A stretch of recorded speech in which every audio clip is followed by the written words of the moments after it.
My name is Dario Hasenstab. I'm here with Balder Hagritz, and we are back with the Western Bubble podcast. Today, as promised last week, we're talking about three recent elections that took place and that either kind of signified a big shift in Western politics or just a short-term correction to Donald Trump. We're talking about the elections in Canada, Australia, and Romania. And Balder, why are we talking about these elections in particular? I mean, we could have chosen any election. Hi, Dario. Well, first of all, because we always keep our promises, obviously, because we're good human beings. Most importantly, two reasons. One, it is interesting as a reaction to the Trump phenomenon in the United States. Similar to what happened to Brexit being a warning to the rest of Europe not to want to leave the European Union, a lot of countries are now viewing the chaos in the United States as a warning sign of what not to do. And so you see a political backlash against that, right? Which is fascinating to analyze. The second reason is slightly more complex and directly related to the whole purpose of this Western Bubble podcast, namely that you see Western countries being in a time of identity crisis. With the decline of Western identity as a geopolitical force, countries are trying to figure out who they want to be, where do they want to go, what does the future hold. So you see those two elements very nicely represented in the political landscape of the countries you just mentioned. Starting with the first country, and that's Canada, simply because they were the first country to have their vote. Right, so this election was held on April 28th this year, right? It was the Canadian federal elections. And it was kind of special because Justin Trudeau, right, the long-term Prime Minister of Canada, kind of didn't run for another term. And for the longest time, it did seem like the Conservative candidate, Pierre Poilievre, as I'm gonna give it my best shot with Canadian French, was absolutely leading the polls, right? It seemed like the country was fed up with Trudeau and his politics and these liberal politics, right, in general. So the Conservative candidate, who also made sure to portray himself as a quasi-Trump, right? Maybe not as sexist and openly racist, but I'm basically like Trump. He was leading the polls against the Liberal candidate Mark Carney, and then surprise, within kind of like the last few weeks of the election, the polls started to change, and then on election day, it was actually the Liberals who took home the victory, kind of as a surprise. And then most analysts said, "Oh, this was a reaction to Donald Trump." Yes, it was fascinating to observe. I should say that already that process, that change happened while Trudeau was still prime minister in the last few weeks of his leadership, and it was absolutely astounding how this occurred, right? Because we can't emphasize enough how the Liberal Party was basically dead, politically done for. It was clear. I mean, it wasn't like, oh, it's going to be a rough election. No, they were gone. It was done. They were not popular. The Conservatives were clearly on the rise, and the only question was by what kind of margin would the Liberals lose, right? And yeah, then you see Trump coming into office and doing two things that completely changes the landscape. First of all, basically Trump being Trump and showing chaotic, bad, destructive management, which is already a warning sign, which is also the thing that a lot of Europeans are concerned about. But then on top of that, using incredibly aggressive, almost imperial language towards Canada, calling Trudeau governor of Canada, right? Suggesting that it's just a state. Actually talking about how Canada should be the 51st state. Also threatening annexation of Greenland, which is incredibly important to Canada, even though Canada doesn't own it, because Canada over the past 10 years has identified itself as as a Arctic power, as linking its identity to the Arctic and seeing its future directly linked to how international relations develop in the Arctic. And so Trump not only gave a bad example of what right-wing populist governance could look like, but he also immediately threatened Canada or was perceived to be threatening Canada. And yeah, then if you're the conservative candidate and you are a little bit too close to him, and the liberals jump on the opportunity to basically throw Canada into a wave of nationalist, anti-American populism, then that's very bad news. But it was still absolutely fascinating to observe. Well, because I mean, so the effect, right, is kind of called the rally around the flag effect. Particularly, right, when in war times, and these obviously were in war times, but it was kind of close, right? I talked to some Canadians during that time, and it hit really hard it hit really close to their heart, where a lot of them felt very betrayed and also offended. And the fact that you, particularly as the Conservative Party, aren't able to capitalize based on that by kind of saying that, oh, strong, like, right, nationalistic views or patriotic views, right? You could use all of that during the campaigning, but if you kind of do that while portraying yourself as a Trump 2.0, yeah, no surprise, you will actually lose the election, and also, I mean, what then also happened, right, is that I think he didn't he lose his direct mandate, right? Like his seat in the elections as well, like showing how deeply unpopular. Oh, I should know this, but I don't. But you might be absolutely right. And maybe you can do some real-time fact-checking there. But it was completely clear that he had basically bet on the wrong horse there, right? And it's the sensitivity obviously comes from the fact that Canada and the United States were almost two sides of the same coin, right? They're the two northern North American nations. Mexico is also North America, but clearly has a different cultural background. Um, and even though Canada was the last country to, if you like, invade the United States during the War of 1812, together with the British Empire, of course, Canada has always been sort of the little brother of the United States, and the more polite, respectable version when it came to war, for example, right? So whenever the United States uses aggressive language, for example, in 2003 or um, during the war on terror more generally, then Canada would try to give it some kind of academic or theoretical decency, some kind of legitimization for why it is right to invade, why a US military action is the correct thing to do. And Canada would then often join the United States on that adventure and would give credence and respectability to the White House. So the two countries are very closely linked, have always had this very intimate relationship.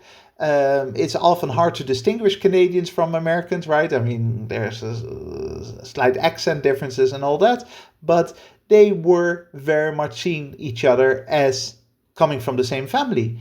And that makes this backstabbing from Trump, therefore, even more emotional and even more destructive from a Canadian perspective. And the political consequences are there. The Liberals are in power again. And so I just looked it up, and he did lose his seat. And the reason why I remember that is basically the next country that we'll talk about in a few minutes, Australia, where also basically the quasi-Trump candidate actually lost his own seat. But first, there's one more thing I want to talk about with regards to Canada, just because that's a very interesting item of news that I lately stumbled upon. Because Canada, in theory, Canada is one of those countries within the Western bubble, I think, that we are less critical with, because they are doing some of the things that we are demanding from the West. They're already doing, right? So they're having a very critical conversation with their own past when it comes to how they were dealing with the indigenous populations on the continent, right? Just like whole "I'm sorry" attitude.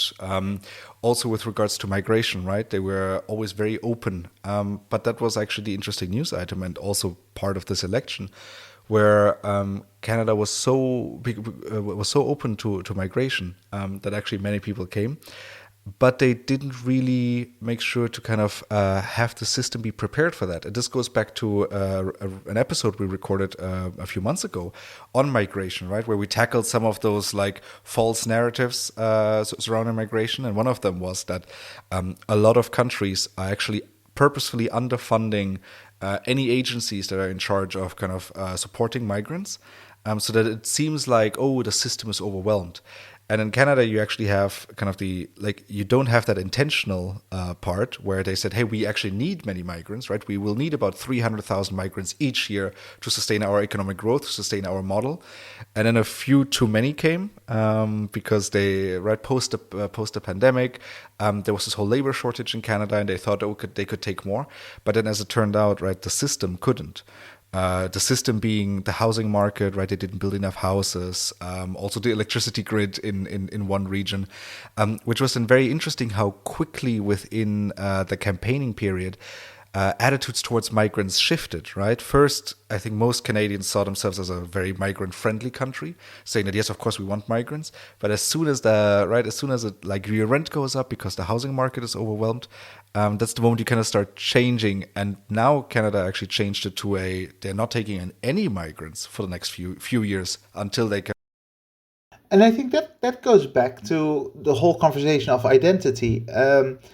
The United States and Canada are both countries that whose identity very much rests on the shoulders of immigrants, right? Uh, both countries basically were populated by not just Europeans but also people from Asia, people from Africa. Um, Throughout the past 2 centuries, of course, often people from Africa through slave trade, but and that's mostly in the United States rather than Canada, of course. Um, but the idea of countries being born out of immigration should lead to those countries actually feeling relatively comfortable with immigration. But you see a backlash now against that, right? So the original ambitious plan in Canada made sense from that kind of historical identity perspective, but you see then how quickly in the 21st century the mood shifts because immigrants also represent a danger. They represent the idea of a country changing, and there's already too much change in the eyes of a lot of people, right? And then you get that very quick anti-immigrants kind of nationalist rhetoric, which is often supported, interestingly enough, by first-generation immigrants themselves who've made it to Canada and then say, no, no, but no more. I'm a Canadian now, but we can't have more of us, which is also a fascinating pattern. So this goes back to the fact that all these countries, not just in North America, but also in Europe and to some extent South Korea, Japan, Australia as well, are now having to grapple with the fact that the Western identity no longer provides the answers. They have to figure out what they want. They've got some kind of vague image of what it used to be like in the 20th century, and they're trying to get back to that. And the idea of immigration coming in somehow seems to interfere with that traditional perspective. Which is why I'm really happy that today we're talking about three countries that are usually not in the focus in our conversation, right? So Canada being one of them, but also Australia, right? Because we've had this episode with our good friend Dan Bloch, right, who is an Australian himself, and we had this really interesting conversation how Australia views itself all the way over there in the Pacific, right, far away from the rest of the West, but still kind of being Western, but not really being Western. And I remember that you could see that Dan was a bit torn, right, on how he described the relationship between Australia and China, right, and how they saw their own identity there. That it was a bit conflicted, right? On the one hand, China is an enemy, but on the other hand, it's the biggest trading partner, and it's kind of like the hegemon in the region that you primarily have to. And yeah, so Canada has the Arctic and the North American identity that they connect to, plus immigration background. Australia also has an immigration background, very much an identity crisis because its practical economic realities depend on China, but its cultural and sociological connections are with the West. And so, once again, you see this real problem occurring where there is a world that no longer caters to the traditional identity that Australians believe they should protect and preserve. Now, in the case of Australia, it's even more fascinating because they are essentially a very big island, right? And we know that island mentality, and this has been studied, if you have a sea all around you, if your national identity is marked by a sea as a border, then you have a very different perspective on outsiders on immigration than not, right? This is one of the reasons why the United Kingdom is the country that actually left the European Union, decided to go along with Brexit, because as an island nation, it's so much easier to sort of feel separate from the rest and to feel that you can and should protect yourself from the outside. Now, that's very much the case for Australia as well. Again, you see a backlash because of Trump, but that only creates to the further confusion then, right? So, yes, the elections are affected by the chaos in the United States, but what does that then mean? There is no longer a Western identity to connect to. You don't want to become Chinese if you're Australian. Now, there's a good question. Why wouldn't you want to become Chinese? But okay, you don't want to become Chinese. Um, and so what you do, you're too small to create your own identity. And that is not just going to be solved with this year's elections. It's going to be an issue for Australia for the next decade to come. Like, who do they want to be? Where do they want to go? Absolutely. And just to back this up, right, with the numbers from the election. So the election took place on the 3rd of May, right? So just 5 days after the elections in Canada. And another little fun fact is that in Australia, the incumbent candidate has never basically won re-election, right? So it's super uncommon in Australia. Well, not super uncommon. It has never happened before, right, for this to happen. But Anthony Albanese, right, the candidate of the Labour Party, so the more left-leaning party, won the election against Peter Dutton, or Dutton, I don't know. Well, I don't know how Australians would say it, probably Dutton. And there was also a huge surprise because the Dutton was actually leading in the polls, but kind of portraying himself as a quasi-Trump candidate as well, right? And that on the back of all those tariff announcements, right, of undermining institutions and so on. I think a lot of Australians kind of seeing that and rejecting that particularly, and I think that's another special kind of case about Australia, because voting in Australia is mandatory, right? So you get like a little fine if you don't vote. So you really have everyone showing up and then everyone looking at the ballot, thinking like, do I want the quasi-Trump or do I want the good old Anthony, who was, I remember, a little bit unlucky or unfortunate during his handling of the wildfires in 2020, I think it was, or 2021, right? When, like, I remember Anthony Albanese was not a very popular prime minister, and the fact that he still won re-election, something that has never happened before in Australia, shows you how unpopular the other candidate must have made himself by kind of aligning himself. Yeah, and it's got to do also with the length of electoral cycles, right? And how long election campaigns last. Because keep in mind that all these candidates, just like with Canada, had to position themselves already in 2024 after Trump had won the election but hadn't shown his chaos yet, and they already had to basically create a election campaign, create a image of who they wanted to be in during the electoral process. And so both the Conservatives in Canada as well as in Australia, what you see is that they thought, okay, we are going to be a more respectable version of the winner Trump, because Trump is clearly the winner at the moment. And yeah, then the chaos ensues in the White House after January of 2025, and all of a sudden it clearly shows that they've bet on the wrong horse, and Albanese becomes prime minister again. Now, again, it is a short-term reaction. It's not necessarily a long-term equilibrium, right? It's not clear. It depends a little bit on how badly the United States will do, for two reasons. First of all, the worse the United States does, the more it will be a warning to voters elsewhere in the West. Don't go down that path. If Trump stabilizes and it turns out that the long-term results aren't that bad, then you will see a swing back towards that kind of populism. But secondly, if Trump does really badly, or even if Trump does well from his own perspective, but basically destroys the fabric of Western identity, then that means that these countries have this major problem on their hands. Like, okay, so we don't want to be like Trump. We can't adopt a Western identity anymore.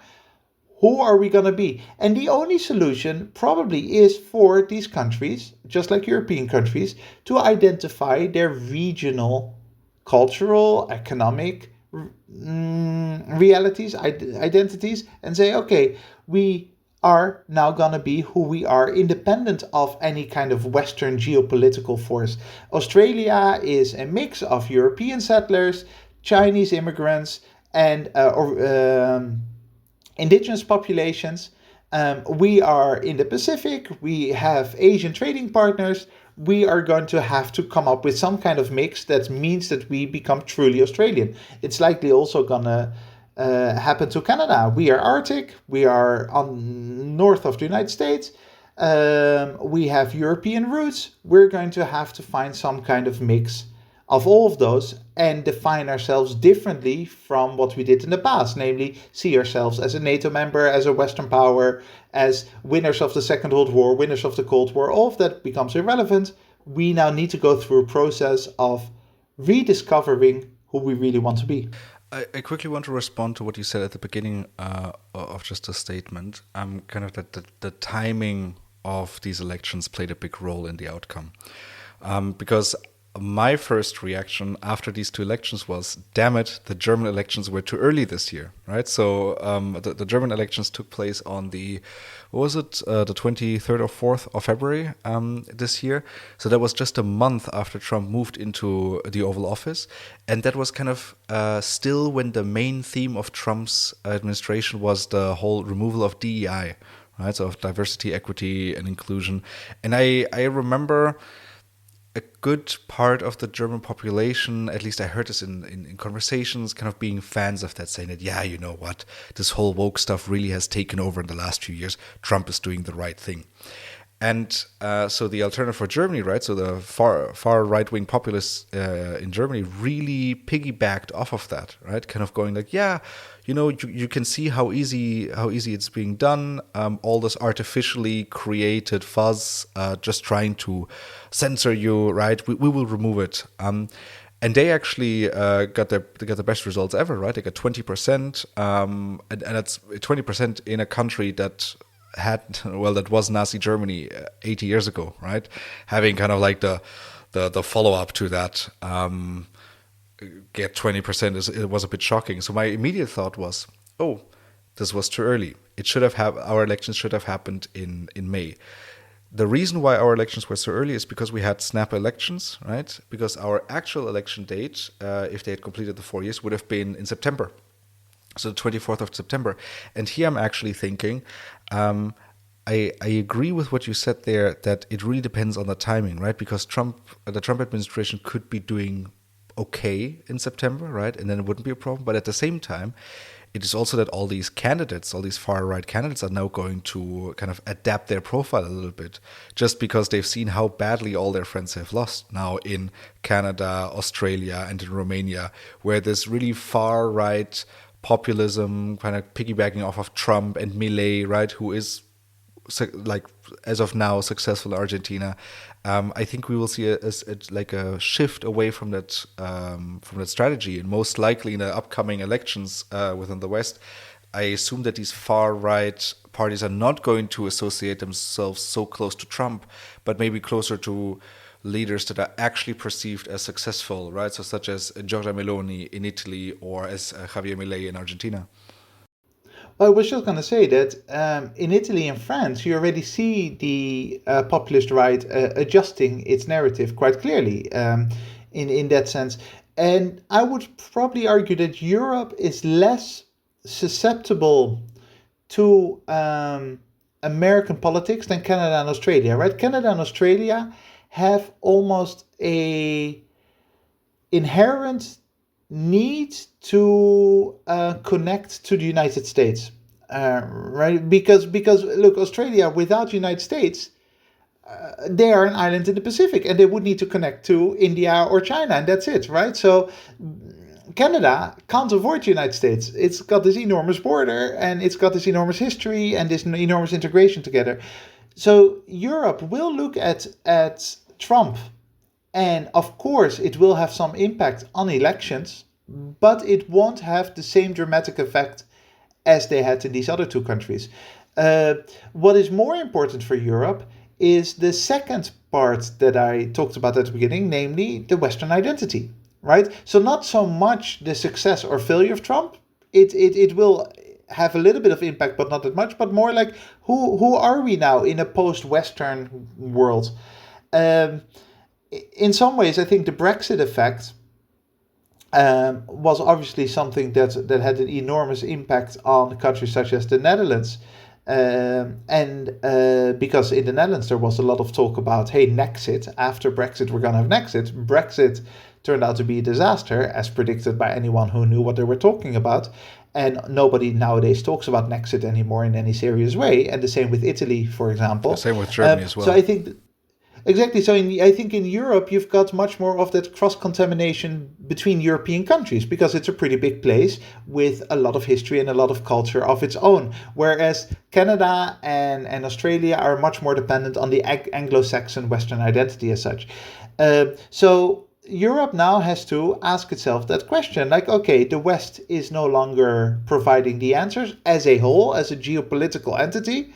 So we now have to come up with the answers ourselves. Even just today or yesterday, in fact, von der Leyen made a statement about how Europe needs to do actually this, has to start identifying its own future and its own identity and has to come up with a plan to basically develop institutions independently from NATO, independently from the transatlantic alliance, and those questions and the success of those questions will be have much more impact on local elections than anything that happens across the pond. Now, I will say that there is a danger that this kind of identity crisis cannot be solved by the current establishment, because I just mentioned von der Leyen, and von der Leyen is very much seen as the problem by a lot of voters who vote for the far right. That those kind of people in Europe, Brussels bureaucrats, that's the stereotype, right, who just are way too comfortable with the way that the elites run the countries and don't really understand the problems that your average Joe is facing. So it's not necessarily the case that the establishment can provide the answers, but it will be a fight between that and the populist. Well, I mean, von der Leyen was also at the center of all these conspiracy theories when it came to the Romanian elections in 2024, right? So elections took place in Romania. There was a lot of like talk of kind of interference, right? Like not direct interference, but basically indirect interference during the campaigning from the outside, aka Russia. And then, right, there was some pressure exerted by the European Union to, hey, are you guys sure about this? And then ultimately it was the Romanian Supreme Court that basically cancelled the results of this election due to too much interference, right? And I think we should add that kind of the far-right candidate, who was also very closely kind of, who's somewhat of a fan of Putin, I think we can say, that he was the winner of that election. And then that led to kind of the elections that just happened. I think when was it? I think a day after the Australian elections, right? Yeah, it was on May 4. Round number 1 was on May 4th, and round number 2 was on May 18th, and that's when the kind of the independent but like center candidate Dan won versus the far right candidate Simeon. Yes, and now the Russian interference in elections is something that has been, spreading like concern ever since 2016, right, when Trump won his first term in office. But of course, Russian interference in Romania sounds much more convincing than Russian interference in the United States, right? Romania obviously has much more to be concerned about in that sense. Having said that, it always makes me chuckle a little bit when the West yells about Russian interference. This is the West. This is a group of countries that have been interfering in basically every election in the world over the past 80 years. Sometimes actively by overthrowing regimes, sometimes actively with propaganda, and sometimes indirectly through financing or other less obvious means. So there's certainly a little bit of hypocrisy here, but it is clear that Romania has this identity crisis between the West and Russia, and that Russia, of course, has interest in pulling Romania towards its side, just like it has been doing with Hungary, Moldova. Certainly within the light of the Ukraine war, this is a major, major foreign policy project for Russia. There's no doubt about that. I will say that the actual accusations are a bit flimsy, right? I mean, I'm not a legal expert. I certainly wouldn't argue with the Supreme Court of Romania. Who am I? But it was all about TikTok videos, new accounts being created in order to influence the elections. Sure, I certainly believe that happened, but does that really have the power to influence the elections in the way that is being claimed? Or is it simply the establishment, including the Supreme Court, not wanting to fall into the hands of Vladimir Putin, right? Or is it just a way of saying, no, our identity still very firmly rests within the European Union, because that is what we as establishment feels comfortable with. And there comes in the problem, because even if that is not the case, even if it is a purely legal judgment, a purely legal decision based on facts by the Supreme Court, and politics have nothing to do with it, the imagery is kind of bad. It's really bad, and I mean, let's just say I still don't have a conclusive opinion on this. I am, I don't know, I'm somewhere in between. Well, similar to you, who am I to argue with the Romanian Supreme Court? I'm nobody. At the same time, my thought was, what if it had been the other way around, right? So I think I should add that it was the first round of the presidential elections that were cancelled, right? So there wasn't a clear winner yet, but there was basically you had a clear surprise there. What if it had been the other way around? What if a center candidate had kind of gotten the most votes and looked really promising for the next round of Romanian presidential elections? Just imagine the outcry of European institutions, of Western leaders, left, right, and center, if that election had been cancelled. So, because we talk a lot about this, right? Particularly here on the podcast, that hey, you need, in a democracy, the first rights you need to be concerned about are minority rights. Right, and the first infringement of freedom of speech you need to be concerned about is with the opinions that you disagree with, right? And so, while I would really not want to have a far right Romanian president, right within the EU, where you already have a Viktor Orban in Hungary, who's being a real pain in the head for European leaders. In the backside. Yeah, in the backside, right? I almost slipped out. Right. So on the one hand, I feel very comfortable with the idea that, we don't have this guy in office. Right? Worse things could happen to the world and Europe. But at the same time, I think that it's my duty to very critically assess the situation, ask myself the question, one second, just because I'm comfortable with the results of this election doesn't mean that I should be okay with the fact that this election was annulled. And this goes back to consistent criticism we've had in this podcast series about politics and the dynamics of politics. So a lot of people are angry about Trump's voters, but in many ways I am much more angry with the Democratic Party that opened the doors for Trump to do what he is doing, right?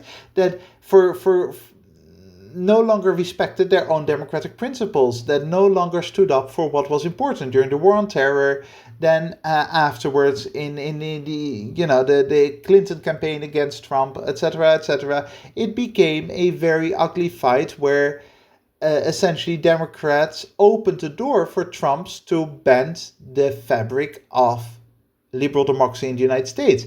And that same thing is what you can now see in Romania. So yes, you maybe can argue that you've had a short-term victory. Excellent. No right-wing, extreme right-wing candidate that wins the elections. Wonderful. But the long-term damage is that you yourself are now undermining, or at least you're perceived to be undermining, without us judging the actual Supreme Court ruling, you're perceived to be undermining the very fabric that you are claiming to defend.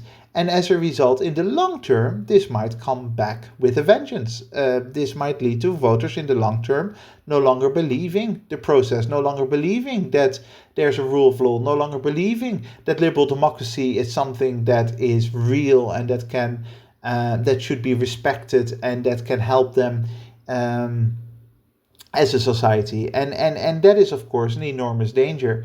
That kind of hypocrisy is potentially very destructive, not just for Romania, but for the European Union, if the EU is also seen to be interfering in that sense. I mean, that's exactly the case already, right? That a lot of like these right-wing candidates all over the West, right? Because despite the fact that they are all thinking incredibly nationalistic, they do like each other, right? All these right-wing candidates, but particularly in these bubbles, there's now, I mean, for them, the fact that this Romanian election was cancelled last year is an even bigger topic than for the rest of society. So for them, it's like this thing of, right, I mean, hey, if you don't if the result of your election is not liked by the European Commission, then Ursula von der Leyen is going to cancel that. I mean, that's right. Again, you've just given them more ammunition for their crazy thoughts. Indeed, and in some ways, this should remind us of the court case against Le Pen, Marie Le Pen, right? In France, Marine Le Pen, not me. So legally, you can clearly make the case, and I think that French popular opinion is kind of on the side of the legal structures here, that of the courts, that she should have been convicted, and that's fine. She's now appealing, but there is a chance that she has to go to jail, or at least that she has to face some kind of punishment. Fine, that's a purely legal thing. But at the same time, this then very quickly becomes a conspiracy theory about how the establishment is trying to oppress the brave populist leaders who are standing up for the normal French citizen trying to defend their country, right? So these kinds of dynamics are very dangerous, even if the legal process itself is clean, is clear. Politically, we have maneuvered the West into a very scary position because institutions are being questioned, institutions are being undermined. And every time a right-wing leader commits some kind of crime or is seen to be somehow in violation of basic principles, we have to be very careful in how we go about that.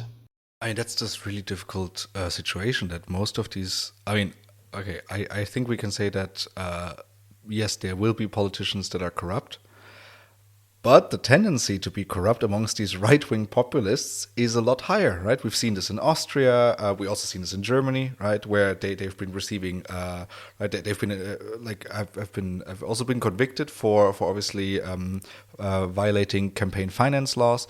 So because they don't have a high regard for institutions, right? They do not have that respect for the system, and so they are, I mean, I don't have any data to back this up, right? But at least it appears to me that they are more involved in this dodgy behavior.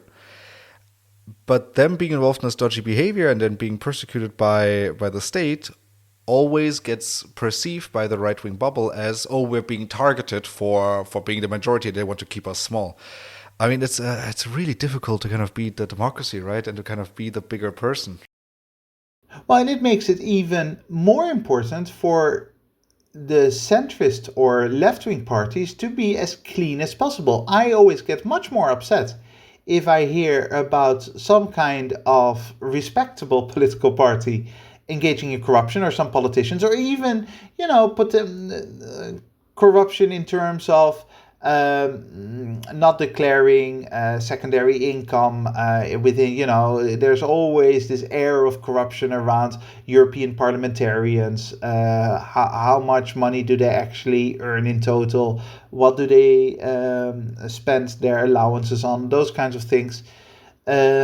That makes me much more upset, because the moment there are one or two cases of centrist parties committing fraud or engaging in corruption, then that opens the floodgates to populist parties to do the same. And whenever they get prosecuted, and the centrist parties don't, they can point a finger and say, look, we're victims of an oppressive state that doesn't actually believe in democracy and doesn't believe in the voice of you, brave voters, trying to get your country back.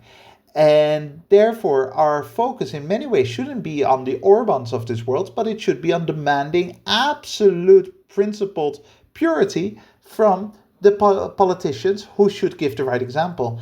Unfortunately, it's declining into a place where that no longer happens. Well, let's see what happens this Sunday in the Polish presidential elections, because that's kind of like the first test after those three elections that we just talked about to see whether that trend continues.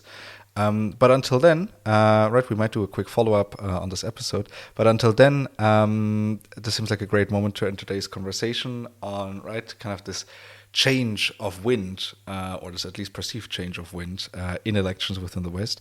If you have any questions, comments, or you heard a mistake that we've made throughout the episode, please make sure to send us an email to thewesternbubble@gmail.com. And we will try to incorporate them in our following episodes. Thank you very much to the listeners for joining us today. Make sure to join us again next week when we burst the Western bubble. That is it from my side. Balder, which closing quote did you pick for us today? This is a quote from Chris Bowen, an Australian Labour politician who wrote a book on charlatans. That's what it's called, on charlatans. And it's a slightly optimistic quote. I have a tendency to be a little bit pessimistic, a little bit, negative in my choice of quotes. And it's good to have a more positive, optimistic quote here. Even if I don't necessarily share the fact that in the long term things will be okay. But, and let's see how it feels when I read it out. The quote goes, "When an earthquake hits, things don't usually quickly return to normal. The rise of the populist right-wing charlatan has been a political earthquake. We can't expect normal programming to simply resume and the political battle to return to more normal fault lines. The charlatans are going to be around for a while. But there's one incontrovertible truth when it comes to charlatans. They eventually get found out."